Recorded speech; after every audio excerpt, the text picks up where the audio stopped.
खेल का टाइमर जल्दी चलते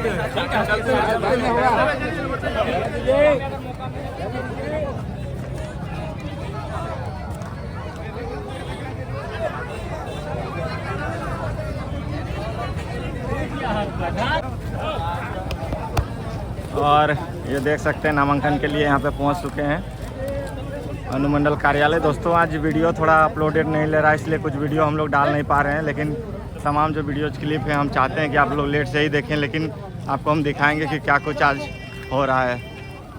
वहाँ अंदर सबको जाने थोड़ी देगा, हाँ यहाँ यहीं तक रहेगा, सबको अंदर नहीं जाने देगा।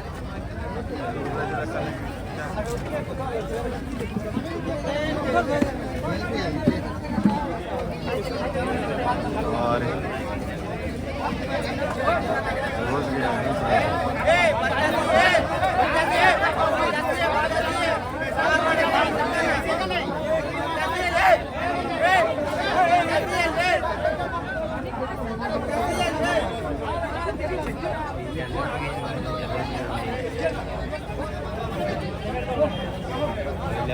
वकील जब कहीं जब कहीं वकील तक घर से साइन करने वाला है।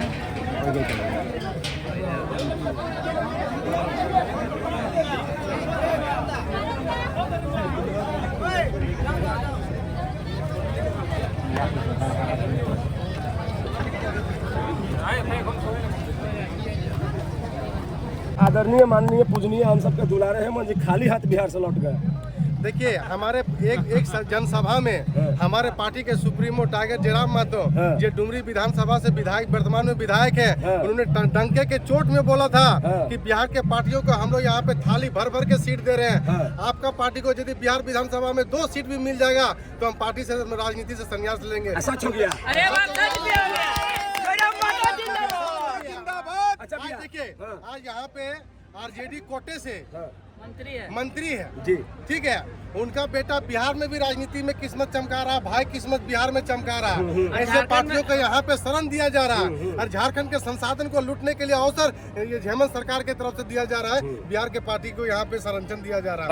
लेकिन आप सुनिए, लेकिन अब जब वहाँ का बारी आया तो हेमंत सोरेन को क्या मिला? ठेंगा। इनका औकात पता चल गया कि बिहार में मेरा क्या कद है और बिहार में मेरा पार्टी का क्या अस्तित्व है। ऐसे बोल रहे हैं रांची तक बात चला जाएगा जी, ऐसे बोल रहे हैं रांची तक बात चला जाएगा। इससे क्या दिक्कत है? सच्चाई बोलने से कोई दिक्कत नहीं होना चाहिए। अरे इंडिया फोल्डर में जेएमएम भी है, इंडिया फोल्डर में जेएमएम में भी है। लोकसभा और विधानसभा गठबंधन के तहत लड़ा गया, तो आज जेएमएम को बिहार में जगह क्यों नहीं मिला? एक झारखंड दुखी है आज, एक झारखंड दुखी है।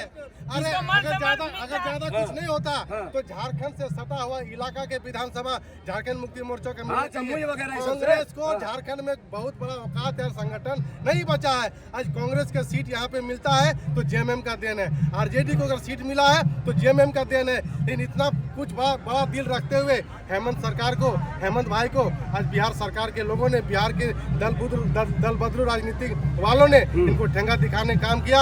हम तो हेमंत सरकार, हेमंत सोरेन से आग्रह करना चाहते हैं कि ऐसे राजनीतिक पार्टियों से आपको संबंध रखने की कोई जरूरत नहीं है। आप यहाँ के गठबंधन का समीक्षा कीजिए और उनसे दूरी बनाइए। आपसे बहुत प्रभावित है, आभार व्यक्त करते हुए एक सवाल लेना चाहते हैं कि मऊ भंडार के बारे में कुछ कहिएगा, कहिया से बंद है? मऊ भंडार के विषय में हमको आइडिया नहीं है, कोई बात नहीं है। मऊ भंडार के बारे में कोई कुछ बोलेगा घाटशिला से? चलिए नहीं बोलेगा, दीजिए माइक इनको दीजिए। तो कौन कौन क्या करके पहचानिएगा। आप बहुत दुखी हैं जी, हेमंत सोरेन जी खाली लट गए था। दुखी नहीं, भर भर के आंख से आंसू निकल रहा है। जिसको हम लोग बिहार में सम्मान देते हैं और सेम वही जिसके साथ गठबंधन करते हैं वो पार्टी हम लोग को मारता नहीं है, मार देता है। बताइए वो मारता ही नहीं है, वो पिछवाड़ी में लात मार देता है गधा की तरह। हम लोग झारखंड का हेमंत सरकार आपने बोलिएगा नहीं, दूसरा कोई बोल रहा है तो ठी कर रहा है। टैलेंट रही है हेमंत सरकार यहाँ हम लोग मान सम्मान भर भर के झोली देते हैं, और ठीक जब हम लोग की बारी आती है तो गधे की तरह पिछवाड़ी में लात मारता है उसका सहयोगी। ठीक है, तो मर्यादित ही बोलिएगा क्योंकि सब अच्छा ये बताइए कि आप घाटशिला में रामदास मुर्मू जी के घाटशिला का भविष्य आपको कैसा दिखाई दे रहा है? अरे भविष्य उज्जवल है महाराज। अभी हम लोग तो सिर्फ फॉर्मेलिटी निभाने के लिए आए हैं। 11 तारीख को सर्टिफिकेट तैयार होगा और 14 को हम लोग सर्टिफिकेट लेने के लिए आएंगे। कौन से विश्वास पे ऐसे आप बोल रहे हैं? हमको समझ में नहीं आ रहा। समझ में क्या है, देख रहे हैं जनसैलाब सब पूरा घाटशिला की जनता ने, पूरा झारखंड की जनता जयराम महतो के पर विश्वास जताए हुए है। आप बहुत दमदार बोलते हैं। घाटशिला समझिए तो मिनी कश्मीर है। अगर टूरिज्म को बढ़ावा दिया जाए, अगर 20 साल में दिया गया होता तो यहाँ से इतना रेवेन्यू जनरेट होता कि राजस्व वसूल किया झारखंड कहीं और होता घाटशिला, लेकिन उसके विपरीत जर्जर हालत में है घाटशिला। जर्जर हालत होने का यही रीजन है सर। गलत नेता जीत के जाता है, अपना झोली भर लेता है, जनता को जो को तो छोड़ देता है।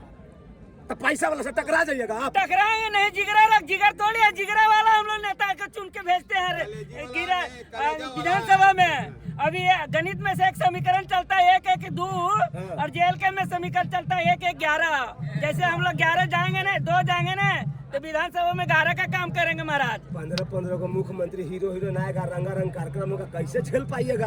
अरे उसे रंगा सियार है मालिक।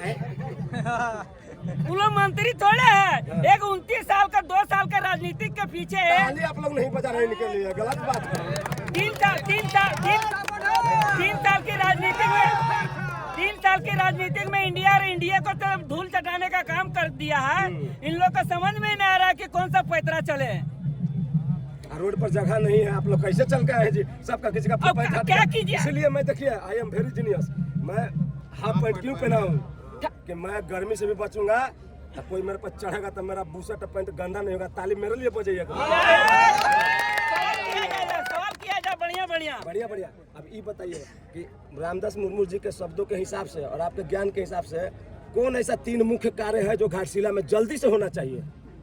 रामदास जी मुर्मू जो ही जीत के जाएंगे उनका पहला विकास होगा कि यहाँ का जो शिक्षा का जो व्यवस्था नहीं है, सबसे पहले शिक्षा का व्यवस्था को दुरुस्त किया जाएगा। पढ़ेंगे तभी तो विनोद बिहारी महतो जी का कहना है, पढ़ो और लड़ो और अपना अधिकार लड़के लो। पढ़िएगा तबे लड़िएगा, जानकारी नहीं रहिएगा तो कैसे लड़िएगा महाराज? दूसरा काम बताइए। हाँ, दूसरा शिक्षा के बाद देखिए जितना उद्योग लगा हुआ है, यहाँ का रेवेन्यू झारखंड सरकार के पास जाती है, लेकिन झारखंड सरकार इसको धरातल में नहीं ला पाता, सिर्फ अपना पॉकेट में ले जाता। अगर पॉकेट में धरातल में लाती, आज घाटशिला का ये स्थिति नहीं रहता। यहाँ का जनता त्राहीमाम नहीं करते, सब खुश रहते। अभी उनको भी मौका, अगर काम किए रहते तो वोट मांगने की जरूरत नहीं होता सरकार। तीसरा काम है जब ही ये लोग जीतेंगे, अभी जयराम महतो जाएंगे ना विधानसभा के साथ, इन लोग के सहयोगी 1-1-2 नहीं 11 बन के जाएंगे। बिहार में एक सीट नहीं दिया। क्या बात है। चलिए मुझे ये भी बताइए कि जितना मैं पढ़ा हूँ, सुना हूँ, समझा हूँ, किसी को कोई दिक्कत है यहाँ पे? नहीं, दिक्कत नहीं है। चालू रहना चाहिए ना? एकदम चालू रहना चाहिए। एक सीट नहीं दिया है और तुम मंत्री बना दिया। ठीक है, एक सीट पे जीतने के बाद ठीक है ना, सब हालात कंट्रोल में है ना? संभालिएगा। चलिए मैं ये बोल रहा हूँ कि घाटशिला को जितना मैंने रिसर्च किया, पढ़ रहा था आने के बाद, क्योंकि हर जगह के बारे में सब कुछ जानना नहीं होता है। सुन भैया, तो बोल रहे हैं कि ये जो आपका जादूगोड़ा है, तो जादूगोड़ा का 70% इलाका आपके यहाँ, 30% इलाका जादूगोड़ा में, 70% इलाका आपके यहाँ है, लेकिन 30% इलाका ज्यादा प्रभावित है। उसी में से एक गांव है मेचुआ। अगर मैं गलत नहीं हूँ तो सही बोल रहा हूँ, तो मेचुआ हम गए थे तो मेचुआ से सटा हुआ जो घाटशिला का विधानसभा क्षेत्र में आता है गांव, वो भी रेडिएशन से प्रभावित है। मीडिया, स्थानीय पत्रकार क्यों नहीं जादू गोरा का आवाज उठाता है? रेडिएशन से सुनिए, न्यूक्लियर पावर होने का कामना करते हैं, 5वां शक्ति होने का दावा करते हैं, पूरा दुनिया रोशन में है, और यूरेनियम देने वाला झारखंड अंधेरा में क्यों है? इससे कोई विधायक नहीं लड़ सकता है जादू गोरा के लिए? झारखंड राज्य अलग हुए 25 साल हो गया महाराज। ये जो आवाज उठाए विधानसभा में ना हमारे टाइगर जी, उनको फोन आया था, बोले महाराज जिस मुद्दे पर आप लोग छेड़ दिए आपकी जान को खतरा है। तो टाइगर जयराम बाबू बोलते हैं मैं जनता की सेवा में अगर काम करते करते शहीद हो जाऊंगा, इससे हमको कोई गिलवा शिकवा नहीं रहेगा, क्योंकि यहाँ की जनता यूरेनियम के मामले से देख लीजिए कितना लोग अपंग है, पेट में बच्चा होता है, बच्चे को तो विकलांग पैदा होता है। यहाँ की सरकार क्या करती है? सिर्फ पेट भरने की और अपना झोली भरने की काम करती है। और जितने भी विधायक जीत के जाते हैं सब जनता के बारे में नहीं सोचते, सिर्फ अपने बारे में सोचते हैं। देख लीजिए एनडीए परिवारवाद कर दिया है, परिवारवाद। हाँ, और देखिए एनडीए सरकार वो भी परिवारवाद